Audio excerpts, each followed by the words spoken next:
In today's video, I'm going to show you guys 10 secrets that you probably missed in the brand new Enchanted update in Roblox Throwaway Garden. I'm not even going to waste any of your time, bro. Let's get straight into this. I just need you to do one thing. Hit that subscribe button and like this video because we're trying to get to 400,000 subscribers. And we're almost halfway there, so please, please, please, I'm even dressed up as a fairy for y'all, bro. Secret number 1. I feel like most of you have probably noticed what this secret is, but don't really know how you unlock it or what is even inside of the secret. So if you go over to the seed shop right over here, you're probably gonna have a locked tab right here on the right hand side. And this locked tab is actually a tier 2 section, aka a brand new shop inside of Grow Garden. Yes, we have a new shop in Grow Garden and not many people know about this because not many people have actually even unlocked this. So now you might be asking, how do you actually unlock this thing? Well, first things first, what you need to go ahead and do is get your garden guide. Once you have your garden guide, simply go over to achievements, plus achievements, and go over to your common achievements and make sure you complete each and every one of them. It's going to take you guys like 10 minutes if you are an experienced player. If you're a new player, it might take a little longer, but these are not hard to do at all. Once again, I finished these in like 5 minutes, bro. It was not that hard at all. And as you guys can see from this, you are going to get the cooking kit, meaning you will actually be able to cook in Grow Garden again. Once you guys have done all of this, simply go to the top left hand side of the screen and click on the cosmetics icon. And now guys, simply go ahead and place down the cooking kit that you unlocked from the common quests. And as you guys can see, this is what it should look like. Why is it facing that way? This is what it should look like. Now, boys and girls, you simply want to go ahead and cook like whatever you want. If you guys don't know what the best recipes in Grow Garden are, simply go over to the Grow Garden recipe, search up cooking just here, go over to cooking event, scroll, and check this out, guys. We have each and every recipe that is in the game currently. So go ahead and use any of these you want, or be like me and just wing it and put a bunch of fruits in there and hope for the best, okay? Once you guys have your food, whatever food you made, it does not matter what food it is, you want to go ahead and walk up to the merchant right here, holding out the food. Make sure you are holding out the food or this is not going to work. And as you guys can see, you can now go ahead and feed it to him just like the giant in the last update. So simply go ahead and feed him the food and you are going to have to unlock level 1, so keep that in mind. Once you guys unlock level 1, it might take you a few days to unlock it because as you guys can see, the timer to actually feed this guy is actually 23 hours. Meaning, if you guys go ahead and feed him, you have to wait 24 hours until you can feed him again. It's kind of crazy, so make sure you're feeding him something that's actually gets you a bunch of points. So if you want to do this event the most efficient way, make sure you are feeding him transcendent foods, because these give you guys obviously the most points. So make sure whatever food you cook up, it is a transcendent variant, meaning you're gonna have to use bone blossoms, so keep that in mind. Anyways, once you guys have gotten him to level 1, check this out. We have a brand new shop here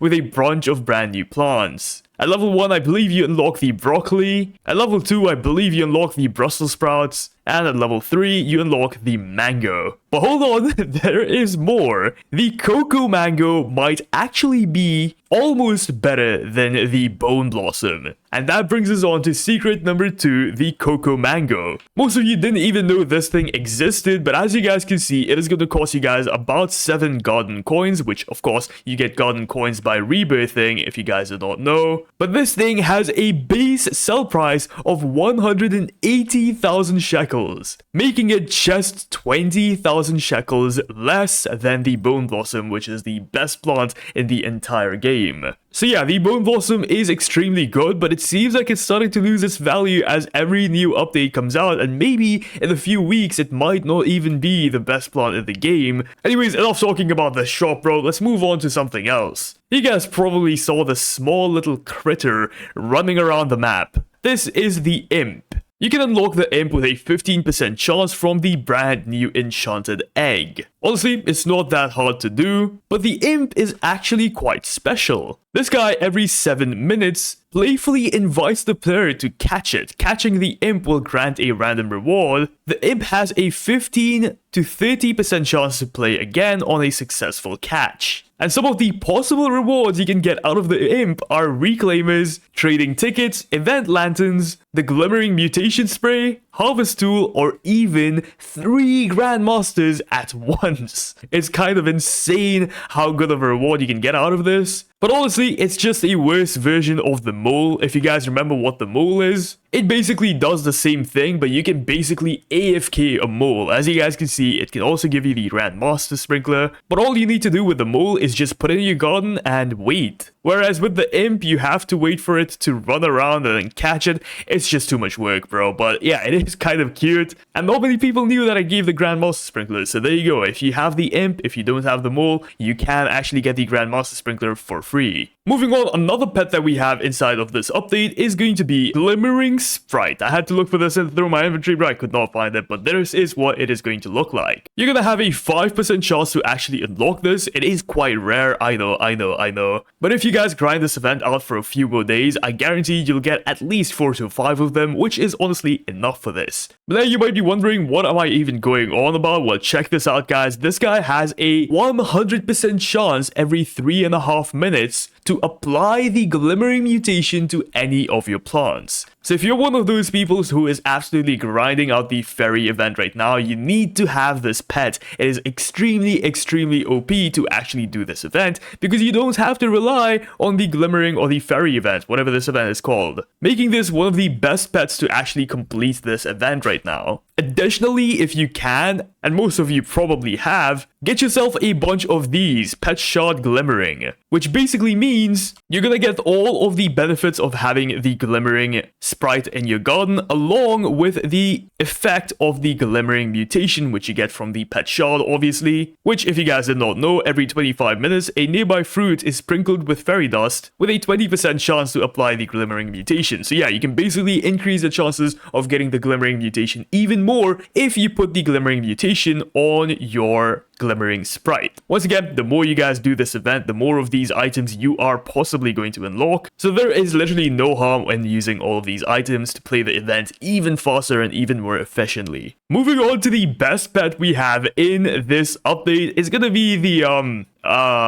Ceatress. Yeah, let's just call it that so YouTube doesn't strike me down. But this unique pet with a unique name is actually packed with a lot of abilities. So its first ability is going to be the fact that it can give you guys the silver mutation every 16 minutes. It screeches at all fruits within a 20 stud radius, having a 20% chance to turn a fruit silver, or a 1% chance to turn the fruit gold. Honestly, this ability isn't too crazy, considering we have something like the Dragonfly, which you know is like dirt cheap to buy. This is honestly not that crazy, but that's just one of its abilities. Its second ability is Venom Spit. Every 10 minutes, spits at 5 fruits, eggs, or even pets in your garden. Fruits get the toxic mutation, eggs advance by 80 seconds, and pets gain an 800 XP bonus. Man, every 16 minutes, that's actually really good. Additionally, the toxic mutation actually has a secret ability. By default, the toxic mutation only has a ×15 multiplier, but if you mix the toxic and the acidic mutation, which you just get by random acidic events that happen around the map, this is like the rain, guys. It just happens randomly. You can't really trigger it or anything. If you guys go ahead and combine toxic plus acidic, you get a brand new mutation called the corrosive mutation, which has a ×40 multiplier. It's absolutely insane. And currently, guys, very few people actually have the corrosive mutation because we haven't really seen an acid rain in the game for a pretty long time. So if you have this mutation in your garden, it is quite rare, I'm just saying. Anyways, let's go ahead and move on from the pets. Enough talking about them. Let's talk about the event itself. First things first, you guys probably heard me talking about event lanterns, which you can actually get from the imp. If you guys don't know what these do yet, basically they teleport you to the center of the map where the event is happening. This is very useful, and you guys probably know why, especially in some places like private servers where you spawn here and then you have to walk all the way there. It's painful, okay? Of course, you don't want to be chasing around imps all day, so additionally what you can do is head over to the crafting section right here, and you can actually craft these event lanterns with a simple recall reg,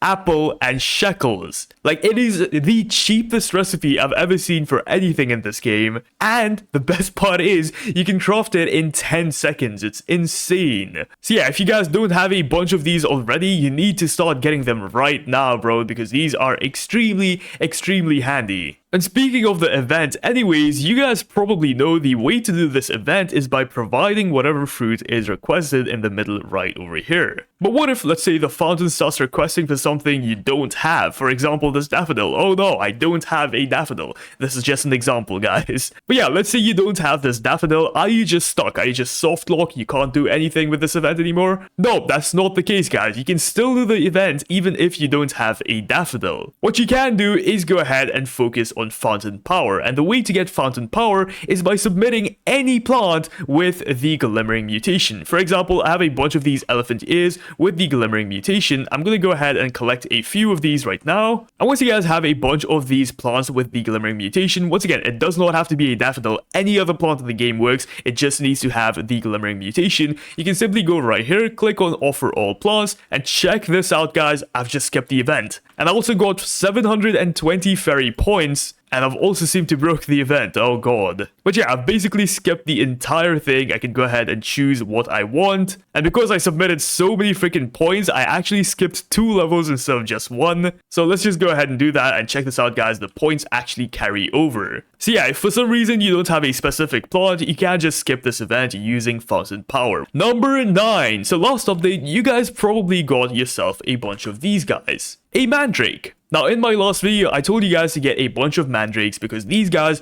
give you a very OP mutation. For those who don't know, every single time you go ahead and harvest a mandrake plant, because as you guys know, there's a mandrake pet and a mandrake plant, you have a 3% chance to apply the rot mutation on a random fruit in your garden, which is a ×8 multiplier, which honestly, not bad. Now, you might be asking, why would I care about a ×8 multiplier? Well, because if you also have another pet called the Spriggan, which you could get from last update, you know, the giant whatever sold this thing, this guy has a chance to give you guys the bloom mutation. And if you actually go ahead and combine the bloom and the rot mutation, you get something called the gloom mutation, which once again you get by combining the bloom and the rot mutation. And this thing is a ×30 multiplier, not bad at all. But now you might be saying, wait a second, where am I gonna get a bunch of mandrakes to harvest for the mandrake pet to actually work? Because once again, as we saw right here, harvesting mandrake crop has a 3% chance to apply the rot mutation.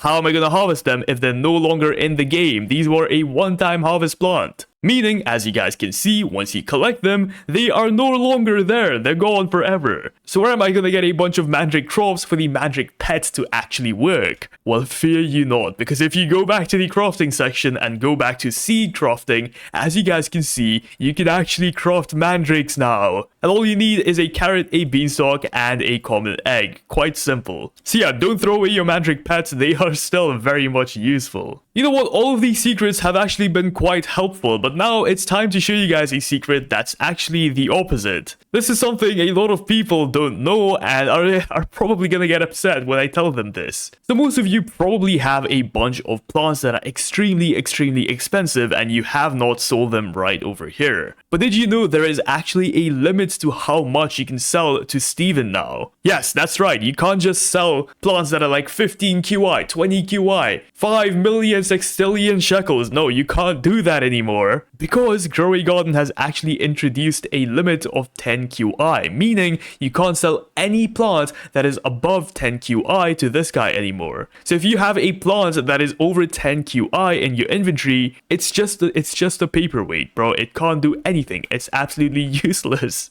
Now, to be fair, they have done this to prevent people from using or even abusing glitches, I should say, to get massive plants that are just not supposed to be a part of the game. But honestly, I'll let you guys debate on this, bro. Do you think this is fair? Let me know in the comments down below. And since you are going there, hit the like button, subscribe to the YouTube channel. Like, once again, we're trying to get to 400k, so come on, please. I'll see you guys in the next video. Thanks so much for watching. Bye-bye.